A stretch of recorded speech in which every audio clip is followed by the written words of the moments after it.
म्हणजे जेव्हा जितेंद्र आव्हाड प्रभू रामचंद्रांच्या वरती शिवीगाळ करतात तेव्हा हरामखोरा शिव्या देऊ नकोस असं सांगायला आपल्यापैकी कुणी जात नाही, अमोल मिटकरी जातात.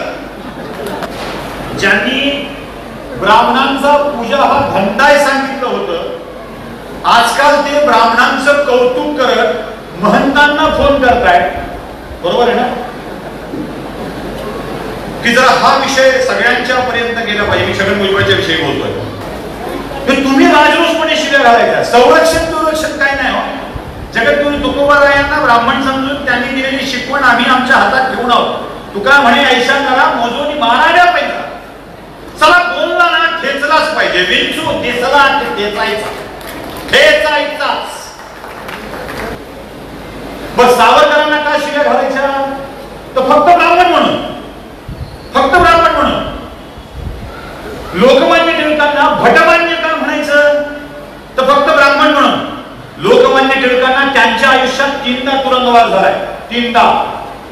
पण अमृता फडणवीसांना स्पेशल ट्रोल का बरं? तर ती फडणवीस नावाच्या माणसाची बायको आहे, ती ब्राह्मणाची बायको आहे म्हणून विरोधाचं कारण दुसरं काही नाही. कुणी आमच्या देवाचा बाप व्हायला निघतं, कुणी आमच्या कामाला धंदा म्हणतं, कुणी आमच्या कामाला उपजीविकेचं साधन म्हणतं, कुणी आमच्या बायका सुद्धा सोडत नाही. वाटेल ते बोलून टाकतात. कुमारी केतकी चितळे 41 दिवस त्या पोरीला जेलमध्ये जावं लागतं. तिची साडी ओढली जाते, अंगावर काही बाई टाकलं जातं आणि आम्ही केतकीनी कपडे असे घालायला नको होते असं म्हटलं. त्या पोरीने एकच व्हिडिओ केलाय, एकच व्हिडिओ. अक्षरशः तिला दिलेल्या शिव्या पुन्हा वाचून दाखवल्या आणि दुरुस्त करून सांगितल्या. नुसत्या वाचून दाखवल्यात नाही. मराठवाडा नेता मीडिया हाऊस मध्ये आपलं मनपूर्वक हार्दिक स्वागत आहे. आज परळी येथे सर्व धर्मीय ब्राह्मण ऐक्य परिषद झाली आणि या धर्म परिषदेमध्ये सुशील कुलकर्णी अॅनालायझर या यूट्यूब चॅनलचे संपादक, मालक आणि ज्येष्ठ पत्रकार ज्या पद्धतीनं त्यांनी विश्लेषण केलं ते सर्वत्र चिंतन करण्यासारखं. किंबहुना ते आले, त्यांनी पाहिलं आणि जिंकलं अशा प्रकारचं त्यांचं विश्लेषण होतं. आणि यावेळा त्यांनी सांगितलं की माझ्यावर लोक हा भाजपचा आहे, हा पॉकेट पत्रकारिता करतो आणि असे वेगवेगळे आरोप केले. या आरोपासंदर्भात त्यांनी सांगितलं, होय मी ज्या विचाराचा आहे ते विचार भाजपचे आहेत. माझ्या वडिलाचं, माझ्या आजोबाची इच्छा होती राम मंदिर झालं पाहिजे, ते मोदी यांनी केलं आणि मोदी हे भाजपचे आहेत. याचा अर्थ मी भाजपचा आहे असं नाही. लोक म्हणतात की पॉकेट पत्रकारिता करतो. हजारो लोक, कोणी 50 रुपये, कोणी 100 रुपये, कोणी 10 रुपये हे आमच्या अॅनालायझर चॅनलला देतात. आणि हे बोलत असताना केतकी चितळे एक कविता काय फेसबुकवर टाकली जाते आणि 40 दिवस काय जेलमध्ये तिला बसावं लागतं. म्हणजे ती फक्त ब्राह्मण असणं हा गुन्हा आहे का? आज कुणीतरी उठतंय आणि राम हा मांसाहारी होता म्हणतंय आणि आमचे बाप काढतो. त्यांच्या बापाच्या बापाने बघितलं होतं का की राम काय खात होता आणि काय नाही? एवढा निर्लज्जपणाचा कळस जर होत असताना आम्ही ब्राह्मण असणं हा गुन्हा आहे का? मग छगन भुजबळ असतील किंवा आव्हाड असतील, त्यांनी सुद्धा आपल्या जिभेला लगाम लावला पाहिजे. आणि हे सांगत असताना त्यांनी ज्या पद्धतीनं देवेंद्र फडणवीस यांच्या पत्नी या ज्या कविता म्हणतात, गीत गातात, तर काय ट्रोल करतात? फक्त ब्राह्मण म्हणून ट्रोल करायचं का? तुम्हाला काय करायचंय? ते कसले कपडे घालते ऐकू वाटलं ऐका, नसतं दुसरं ऐका ना. दुसऱ्याविषयी तुम्ही एवढं बोलू शकता का?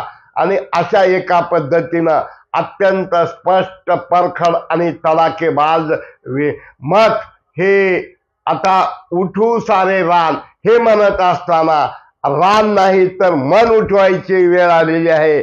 आणि ऐक्य म्हणत असताना, किमान आपला माणूस म्हणत असताना, किमान खेकण्यासारखं पाय तरी ओढू नका. समर्थन करू वाटलं करा, नसता नका करा. देवेंद्र फडणवीस ब्राह्मण आहे म्हणून त्याला जाणीवपूर्वक ट्रोल करायचं. देवेंद्र फडणवीसच्या पत्नी या जे गाणं म्हणतात त्याला ट्रोल करायचं, हे कुठंतरी बंद झालं पाहिजे. जी इच्छा 370 कलम रद्द व्हावं ही आमची होती, आमच्या बापाची होती, आमच्या आजोबाची होती. ते झालेलं आहे. आणि ते मोदी आणि शहा यांनी जर केलं असेल, आणि म्हणजे याचा अर्थ मी भाजपचा पॉकेट घेतोय असं म्हणणं हे एकदम चुकीचं आहे. आणि हे सांगत असताना एका म्हणजे ब्राह्मण ऐक्य परिषदेमध्ये एक जागृती निर्माण करण्याचं काम निश्चित धनंजय मुंडे, पंकजा मुंडे आणि नमिता मुंदडा यांनी विविध विषयावर मत मांडलं.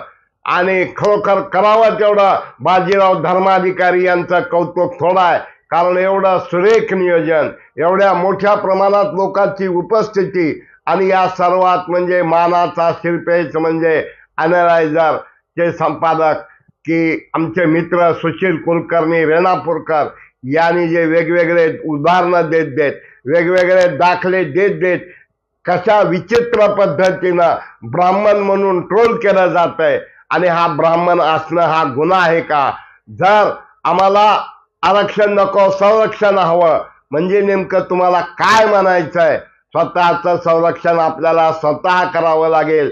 आणि अट्रॉसिटी सारखा कायदा हा ब्राह्मणाला असावा का नसावा या संदर्भात सुद्धा त्यांनी आपलं स्पष्ट परखड मत मांडलं. जवळजवळ 30-40 मिनिटाच्या आपल्या अभ्यासपूर्ण आणि घणाघाती भाषणामध्ये रावणाचं, रामाचं, दशरथाचं असे अनेक उदाहरणं देत त्यांनी जे विश्लेषण केलं, आणि हे विश्लेषण तमाम 2% वाले आज 2% नाही तर आपण 5 ते 7% वाले आहोत. बहुसंख्य मोठ्या कंपनीचे CEO हे ब्राह्मण आहेत, विचारवंत ब्राह्मण आहेत, शास्त्रज्ञ ब्राह्मण आहेत, आणि अशा एका पद्मश्री मिळालेले अनेक ब्राह्मण आहेत. असा सगळे दाखले देत असताना खऱ्या अर्थानं ब्राह्मण ऐक्य परिषदेत लोकाला अंजन घालण्याचं, लोकाला जागा करण्याचं काम ज्या पद्धतीनं बाजीराव धर्माधिकारी यांनी केलं, त्याच प्रकारे या ठिकाणी आमचे मित्र ज्येष्ठ पत्रकार अॅनालायझरचे सुशील कुलकर्णी याने केलं. आणि अशा पद्धतीनं स्पष्ट वक्तेपणा, निर्भीडपणा हा काळाची गरज आहे. कारण दुर्दैवानं जाणीवपूर्वक डवचायचं, काहीतरी टाकून बोलायचं, शेंडीवाला म्हणायचं, आणखीन चडीवाला म्हणायचं, हे कुठंतरी थांबलं पाहिजे. मताच्या राजकारणासाठी तुतारी घ्यायची का पिपाणी घ्यायची, हातात मशाली घ्यायचा का घर पेटवायचे, हे पाप न करता लोकांच्या भावना पेटवायचं काम करू नये. आणि ह्या ऐक्य परिषदेच्या माध्यमातनं सुशील कुलकर्णी यांनी जे मत मांडलं की ऐक्य जर खरोखरच करायचं असेल तर अन्यायाविरुद्ध, खोटं ट्रोल होणाऱ्याविरुद्ध, अत्याचाराविरुद्ध आवाज उठवणं गरजेचं आहे, संघटित होणं गरजेचं आहे. आणि खऱ्या अर्थानं या ऐक्य परिषदेचं, राज्यव्यापी ऐक्य परिषदेचं त्यांनी उल्लेख करत असताना, त्यांनी आता उठू सारे रान हे बोलत असताना मोकाट रान कसं उठवणार असं सांगत असताना मन उठवायची गरज आहे. आणि हे अत्यंत शास्त्रशुद्ध अभ्यासपूर्ण भाषेत अनेक अनुभव, अनेक दृष्टांत देत त्यांनी सांगितलं. म्हणून या ब्राह्मण ऐक्य परिषदेच्या निमित्तानं आपण चिंतन करायची, मनन करायची वेळ येऊन ठेपलेली आहे. म्हणून मराठवाडा नेता मीडिया हाऊसमध्ये मी आपलं मनपूर्वक स्वागत करतो. या विषयावर कुणाला काय वाटतंय ते बोलावं, पण बोलत असताना सुडानं, आक्षानं, द्वेषानं, तिरस्कारानं, तुच्छतेने कृपया कोणीही बोलू नये.